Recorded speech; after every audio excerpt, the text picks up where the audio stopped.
Question number 5 है, चलिए इसका सॉल्यूशन करते हैं। क्वेश्चन नंबर 5 क्या है, सेट ए हमें दिया है 1 2 3 4 6, 5 ने दिया है, 6 दिया है। तो let R be the relation on A. हमें क्या दिया है कि ए का ए के साथ ही रिलेशन आपको बताना है, डिफाइंड बाई, हमें रिलेशन क्या है, रिलेशन दिया है ए कॉमा बी, ए कॉमा बी, और ए कॉमा बी के बारे में क्या लिखा हुआ है कि ए और बी दोनों जो है ए ही सेट से बिलोंग कर रहे हैं। मतलब पहला सेट भी ए है और दूसरा सेट भी हमारा ए है। क्या है, 1 2 3 4 और 6। उसी टाइप से क्या है, 1 2 3 4 और 6, इस टाइप से है।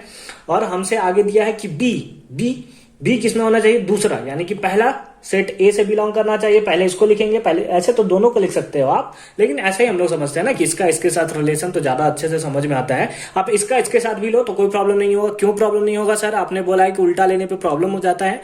तो ए का ए के साथ रिलेशन है। अगर यहाँ पे कुछ और होता, बी होता, ये सेट चेंज होता हम लोग का, तब हम लोग को प्रॉब्लम होता। अब ए का ए के साथ रिलेशन है, आप इससे ही लो या इससे लो, बात तो बराबर ही है।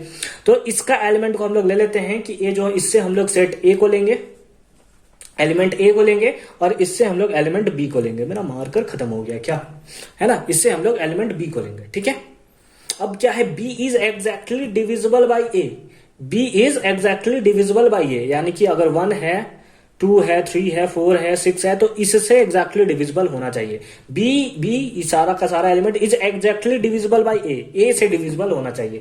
तो चलिए रिलेशन आर लिखते हैं। आर क्या रिलेशन होगा, चलिए एक एक करके फटाफट से देखते हैं हम लोग। सबसे पहले ए आना चाहिए, ए आना चाहिए हमारे पास। तो सबसे पहले हम लोग लिख लेते हैं, क्या ए 1 जो होगा इस 1 से डिविजिबल होगा, बिल्कुल होगा। तो हम लोग लिख लेते हैं 1,1।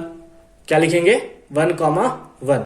अब इसी 1 से 2 भी डिविजिबल होगा, है ना। इसी 1 से 3 भी डिविजिबल होगा, इसी 1 से 4 भी डिविजिबल होगा, और इसी 1 से 5 से डिविजिबल होगा। फिर से क्वेश्चन पढ़िए एक बार, कंफ्यूजन नहीं करना है। बी इज मतलब इस सारा का सारा एलिमेंट जो है, B is exactly divisible by ए।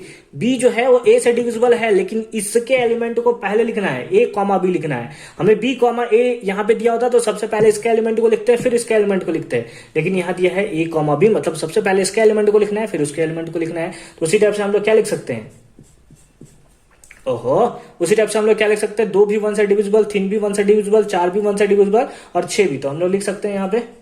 एक सेकंड में थोड़ा इंक इसमें अपलोड कर लेता हूं। तो चलिए फाइनली हमने इंक को अपलोड कर लिया इसमें, ठीक है। तो क्या होगा, 2 भी 1 से डिविजिबल, 3 4 5 6, उसी टाइप से। तो लिख लेते हैं 1 2 1 3 1 3, फिर हमारे पास होगा 1 4 3। थोड़ा मेरा से अजीब लिखा जाता है तो उसमें कंफ्यूज नहीं करना है, 3 लिखा हुआ है, ठीक है। इसको अच्छे से लिख दो सर, लीजिए सर, अच्छे से लिख देते हैं 1 3 1 4। उसी टाइप से हमारे पास क्या हो गया, 1 5 तो है ही नहीं ना, 1 6 सबको कॉमा के थ्रू लिखना है, ठीक है। ऐसा नहीं मैं नहीं दे रहा हूं तो आप लोग भी नहीं दोगे, ठीक है। 1 6। अब 2 हमारे पास चल रहा है, तो 2 किससे किससे डिविजिबल होगा, ए जो 2 है वो इस 2 से डिविजिबल होगा, ए जो 4 है 2 से डिविजिबल होगा, ए 6 जो है भी 2 से डिविजिबल होगा। तो हम लोग क्या लिखेंगे, 2 2, फिर लिखेंगे 2 4। कंफ्यूज नहीं ना कि 4 2 क्यों नहीं हो रहा है, इसलिए क्योंकि इसके एलिमेंट को पहले लिखना है और फिर बी के एलिमेंट को लिखना है। तो इसलिए 2 4, और फिर 6 डिविजिबल होगा 2 से, तो 6 2 लिखेंगे, या 2 6, बिल्कुल 2 6, ठीक है। बहुत अच्छी बात है बच्चा लोग, समझ रहे हो, सब लोग समझ रहे हो ना, बहुत अच्छी बात है, ठीक है। सबको कॉमा के थ्रू लिखेंगे, कॉमा कॉमा कॉमा कॉमा। अब आगे चलते हैं 3 पे, देखते हैं 3 किसको से डिविजिबल करेगा, एक 3 से, ए 3 जो है इस 3 से डिविजिबल होगा, एक 6 जो है 3 से डिविजिबल होगा। तो हमने लिख लिया 3,3, और एक हो जाएगा हमारा क्या, 3,6, ठीक है। कोई प्रॉब्लम, कोई दुख, कोई तकलीफ। 4 को अगर हम लोग देखें तो 4 से कौन कौन डिविजिबल होगा, तो 4 से तो केवल 4 ही डिविजिबल होगा ना। अब बोलोगे सर ये भी तो 2 डिविजिबल होगा, नहीं, हमसे बोला है B is exactly divisible by, क्या 2 एग्जैक्टली डिविजिबल होगा 4 से। 4 के टेबल में कभी 2 आता है, नहीं आता है। तो ई इससे डिविजिबल होगा, लेकिन ये हमसे पूछा ही नहीं है। हमसे तो बोला है कि बी एग्जैक्टली डिविजिबल होना चाहिए ए से, तो बी एग्जैक्टली डिविजिबल होना चाहिए ए से। तो 4 के टेबल में 2 तो नहीं डिविजिबल होगा ना, समझ रहे हो ना। तो 4 से, और 6 से, समझे, समझ में आया बच्चा लोग, समझ में आया, ठीक है। और यही हो गया हमारा आंसर, यही हो गया हमारा आंसर। सॉरी, मैंने एक्चुअली यहाँ पे पूरा क्वेश्चन ध्यान नहीं दिया अच्छे से। यहाँ पे मे भी 3 क्वेश्चंस थे, है ना। हाँ बिल्कुल, एनसीईआरटी में हमें 3 क्वेश्चंस देखने को मिल रहे हैं। ये पहले का आंसर का सॉल्यूशन हुआ जो कि हमसे पूछा था कि write R in the roster form. तो चलिए पहले तीनों क्वेश्चन को लिख लेते हैं और फिर उसके आगे फिर उसका सॉल्यूशन करते हैं। तो यहाँ पे था write R in roster form, जो कि हमने पहला का आंसर तो लिख लिया कि रोस्टर फॉर्म में हमारा क्या होगा।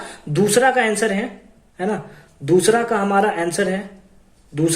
आंसर क्या है, find the domain of R. इस आर का हमें डोमेन बताना, तो चलिए डोमेन लिखते हैं। इसके डोमेन जो हमें गिवन रिलेशन है उसका फर्स्ट एलिमेंट दैट इज 1, यहां पर भी 1 है, लिखना तो एक ही बार है।